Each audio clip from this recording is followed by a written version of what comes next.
എല്ലാവർക്കും നമസ്കാരം. ഇന്ന് ഞാൻ സ്പൈഡർമാൻ തീമിലുള്ള ഒരു കേക്ക് ഡെക്കറേഷൻ വീഡിയോ ആണ് ചെയ്യുന്നത്. വളരെ എളുപ്പമായിട്ട് നമുക്ക് വീട്ടിൽ തന്നെ ചെയ്തെടുക്കാൻ പറ്റും. സിമ്പിളായിട്ടുള്ള ഡെക്കറേഷനാണ്, എന്നാൽ ചെയ്ത് കഴിഞ്ഞാൽ നല്ല ഒരു ഭംഗി ഉണ്ടാവും കാണാൻ. അപ്പോൾ എങ്ങനെയാണ് ചെയ്യുന്നത് നോക്കാം. അപ്പോൾ ആദ്യം തന്നെ നമ്മൾ ഏത് കേക്ക് നിങ്ങളുടെ ഇഷ്ടം പോലെ നിങ്ങൾ സെലക്ട് ചെയ്യുക. അതിനുശേഷം ഫസ്റ്റ് അതിൻ്റെ കോട്ടിംഗ് ഒക്കെ ചെയ്തെടുക്കുക. ഇത് ക്രം കോട്ട് ചെയ്തെടുത്ത ഒരു കേക്കാണ്. അരമണിക്കൂർ ഫ്രിഡ്ജിൽ വെച്ച് തണുപ്പിച്ചിട്ടും ഉണ്ട്. അതിനുശേഷമാണ് നമ്മൾ മെയിനായിട്ടുള്ള ഡെക്കറേഷൻ ചെയ്തെടുക്കുന്നത്. വിപ്പിംഗ് ക്രീമിലാണ് ഈ ഡെക്കറേഷൻ ഞാൻ ഫുള്ളായിട്ടും ചെയ്തിട്ടുള്ളത്. അപ്പോൾ വിപ്പിംഗ് ക്രീമിലേക്ക് കുറച്ച് റെഡ് കളറ് ചേർത്ത് കൊടുക്കുക, എന്നിട്ട് നമ്മൾ കവർ ചെയ്തെടുക്കുക. അപ്പോൾ നിങ്ങൾക്ക് നല്ല ഡാർക്ക് റെഡ് കളറാണ് വേണ്ടതെങ്കിൽ കൂടുതലായിട്ട് കളർ ചേർത്താൽ മതി. ഞാനത് പ്രിഫർ ചെയ്യണില്ല, അതുകൊണ്ട് കുറച്ച് കളർ ചേർത്തു. അതാണ് ഇങ്ങനെ ഒരു ലൈറ്റ് പിങ്ക് ഷെയ്ഡ് വന്നിരിക്കുന്നത്. അപ്പോൾ നിങ്ങൾക്ക് നല്ല ഡാർക്ക് വേണമെങ്കിൽ കൂടുതൽ കളർ ചേർത്താൽ മതി. എന്നിട്ട് നല്ല നീറ്റായിട്ട് നമ്മൾ കേക്കിനെ നമ്മളെക്കൊണ്ട് പറ്റുന്ന രീതിയിൽ ഭംഗിയാക്കിയിട്ട് എടുക്കുക.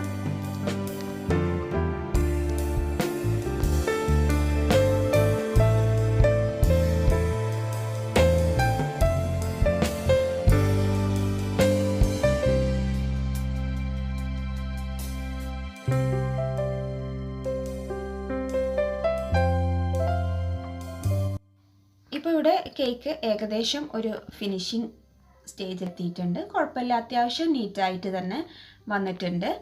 അപ്പോൾ ഇത്രയും നമ്മൾ ചെയ്ത് കഴിഞ്ഞാൽ ഇനി നമ്മൾ ഇപ്പോൾ കണ്ടില്ലേ കേക്ക് നല്ല നീറ്റായി. ഇനി നമ്മൾ ഇതിൽ അടുത്ത ഡെക്കറേഷൻ ചെയ്യാൻ പോകണം. അപ്പോൾ നമ്മൾ ഈ സ്പൈഡർമാൻ ആവുന്നതുകൊണ്ട് തന്നെ അതിൻ്റെ ആ ഒരു വല ഇങ്ങനെ വേണമല്ലോ. അപ്പോൾ അതിന് വേണ്ടിയിട്ട് ആദ്യം കുറച്ച് ലൈൻസ് നമ്മൾ ഇട്ട് കൊടുക്കുക, കറക്റ്റ് ഇങ്ങനെ. അപ്പോൾ നമുക്കത് ലൈൻസ് ഒരു വല നെയ്തെടുക്കാൻ നമുക്ക് ഈസി ആയിരിക്കും. ഇങ്ങനെ കറക്റ്റായിട്ട് നമ്മൾ കുറച്ച് ലൈൻസ് ഇങ്ങനെ ഇട്ട് കൊടുക്കുക. സ്കെയിൽ വെച്ചിട്ടോ കത്തി വെച്ചിട്ടോ എന്തായാലും കുഴപ്പമില്ല, കുറച്ച് ലൈൻസ് നമ്മൾ ഇട്ട് കൊടുക്കുക. ഇപ്പോൾ ലൈൻസ് കഴിഞ്ഞ് പിന്നെ അവിടെ ഞാനൊരു ടൂത്ത് പിക്ക് കൊണ്ട് ഇങ്ങനെ മാർക്ക് ചെയ്തിരിക്കുന്നത് കണ്ടില്ലേ, അത് ഈ സ്പൈഡർമാൻ്റെ കണ്ണുകൾക്ക് വേണ്ടിയിട്ടുള്ളതാണ്. അതവിടെ നിൽക്കട്ടെ ഇപ്പോൾ തൽക്കാലം. എന്നിട്ട് നമ്മൾ നേരത്തെ ഇട്ട ലൈൻസിലൂടെ നമ്മൾ കുറച്ച് ചോക്ലേറ്റ് മെൽറ്റ് ചെയ്തത് ഉപയോഗിച്ചിട്ട് വര ഇട്ട് കൊടുക്കുക. അപ്പോൾ ഈ ചോക്ലേറ്റ് എന്ന് പറഞ്ഞാൽ ഡാർക്ക് ചോക്ലേറ്റിൽ ഞാൻ കുറച്ച് ക്രീമും ചേർത്ത് മെൽറ്റ് ചെയ്തതാണ്. അപ്പോൾ അതാവുമ്പോൾ നമുക്ക് നല്ല നീറ്റായിട്ട് വരച്ചെടുക്കാൻ പറ്റും. മുകളിൽ നിന്ന് തുടങ്ങി താഴെ എത്തുന്ന രീതിയിൽ നമ്മൾ ലൈൻസ് കൊടുക്കുക. അപ്പോൾ ആ ഒരു കണ്ണിൻ്റെ ഭാഗം അത് അവിടെ നിൽക്കട്ടെ, അത് നമുക്ക് അവിടെ വേറൊരു ഷെയ്ഡ് കൊടുക്കാൻ വേണ്ടിയിട്ടാണ്. അപ്പോൾ ഇതേ രീതിയിൽ നമ്മൾ എല്ലാ ലൈൻസിലൂടെയും നമ്മൾ മുഴുവനായിട്ടും ഇട്ട് കൊടുക്കുക. അപ്പോൾ ആ ഒരു സെക്ഷൻ കഴിഞ്ഞു. ഇനി നമ്മൾ ആ ഒരു കണ്ണിൻ്റെ ഭാഗം അത് മാത്രം ഒന്ന് ഹൈലൈറ്റ് ചെയ്തിട്ട് ഇതേ ക്രീം വെച്ചിട്ട് തന്നെ, ക്രീമല്ല ചോക്ലേറ്റ് വെച്ചിട്ട് തന്നെ ആദ്യം തന്നെ ഷേപ്പ് ചെയ്ത് വെക്കുക. അപ്പോൾ ഇതും ആയിക്കഴിഞ്ഞു. ഇനി നമ്മൾ അടുത്തതായിട്ട് വല പോലെ ആക്കിയെടുക്കാൻ വേണ്ടിയിട്ട് ഇങ്ങനെ ഒരു ഡിസൈൻ, ഒരു സി വരയ്ക്കുന്ന പോലെ ഇങ്ങനെ കൊടുത്താൽ മതി. വളരെ എളുപ്പമാണ് ചെയ്തെടുക്കാൻ. ഇതിങ്ങനെ ഒരു റൗണ്ട് കംപ്ലീറ്റ് ആക്കുക. ഇതേപോലെ എത്രത്തോളം നിങ്ങൾക്ക് റൗണ്ട്സ് കൊടുക്കണോ അത്രയും നിങ്ങൾക്ക് റൗണ്ട്സ് കൊടുക്കാം. ഓരോ ലൈനിലും ഇങ്ങനെ കൊടുത്തുകൊണ്ടേയിരിക്കുക.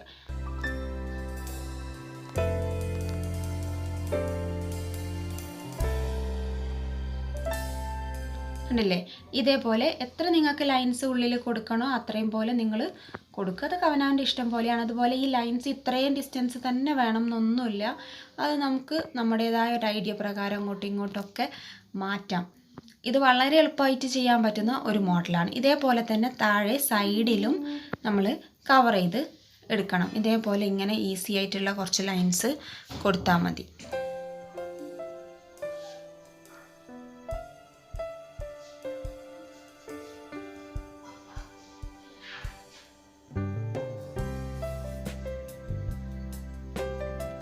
കണ്ടല്ലോ, അപ്പോൾ മൊത്തത്തിൽ നമ്മൾ ലൈൻസ് കൊടുത്ത് വളരെ നീറ്റായി. ഇനി ആ ഒരു കണ്ണിൻ്റെ ഒരു ഭാഗം ഉണ്ടല്ലോ, ആ കണ്ണിൻ്റെ ഭാഗം നമ്മൾ ജസ്റ്റ് വൈറ്റ് ക്രീം ഒരു പൈപ്പിംഗ് ബാഗിൽ ഫില്ല് ചെയ്തിട്ടുണ്ട്. അതിൻ്റെ അറ്റത്ത് ചെറിയൊരു ഹോൾ ഇട്ടിട്ട് അത് ജസ്റ്റ് ഒന്ന് ഫില്ല് ചെയ്തെടുക്കുക. ഇനി ഇങ്ങനെ വേണമെങ്കിൽ ചെയ്യാം, അല്ലെങ്കിൽ എന്തെങ്കിലും ഡിസൈൻ ചെറിയ നോസിൽ വെച്ചിട്ട് നിങ്ങൾക്ക് ഫില്ല് ചെയ്യാം, അല്ലെങ്കിൽ ഫോണ്ടൻറ്റിൻ്റെ പീസ് വെച്ചിട്ട് അവിടെ ഡെക്കറേറ്റ് ചെയ്യാം. അപ്പോൾ അതും കഴിഞ്ഞു. ഇനി നമുക്ക് വേണ്ടത് ബ്ലൂ കളറല്ലേ, സ്പൈഡർമാൻ തീം എന്ന് പറയുമ്പോൾ റെഡ് ആൻഡ് ബ്ലൂ ആണ് കോമ്പിനേഷൻ. അപ്പോൾ അതിൻ്റെ ഒരു ബോർഡറും കൊടുക്കുന്നുണ്ട്. അപ്പോൾ ഇത്രയായി കഴിഞ്ഞാൽ നമ്മുടെ ഒരു സിമ്പിൾ വർക്ക് കഴിഞ്ഞു. ഇനി നമുക്ക് വേണമെങ്കിൽ സ്പൈഡർമാൻ്റെ ചെറിയ ടോപ്പർ വാങ്ങിക്കാൻ കിട്ടും, അത് വേണമെങ്കിലും വെക്കാം. ഇനി അതില്ലെങ്കിലും ഒരു കുഴപ്പമില്ല. വളരെ സിമ്പിളായിട്ട് എന്നാൽ വളരെ ഭംഗിയായിട്ട് നമുക്ക് ചെയ്തെടുക്കാൻ പറ്റുന്ന ഒരു മോഡലാണിത്. അപ്പോൾ എല്ലാവരും ട്രൈ ചെയ്ത് നോക്കുക. നിങ്ങൾക്ക് എളുപ്പമായിട്ട് തോന്നിയിട്ടുണ്ടെങ്കിൽ അല്ലെങ്കിൽ വീഡിയോ നിങ്ങൾക്ക് ഇഷ്ടപ്പെട്ടെങ്കിൽ ലൈക്ക് ചെയ്യുക, ഷെയർ ചെയ്യുക, കമൻറ്റ് ചെയ്യുക. അതുപോലെ എൻ്റെ ചാനൽ ഒന്ന് സബ്സ്ക്രൈബ് ചെയ്യുക. Thank you.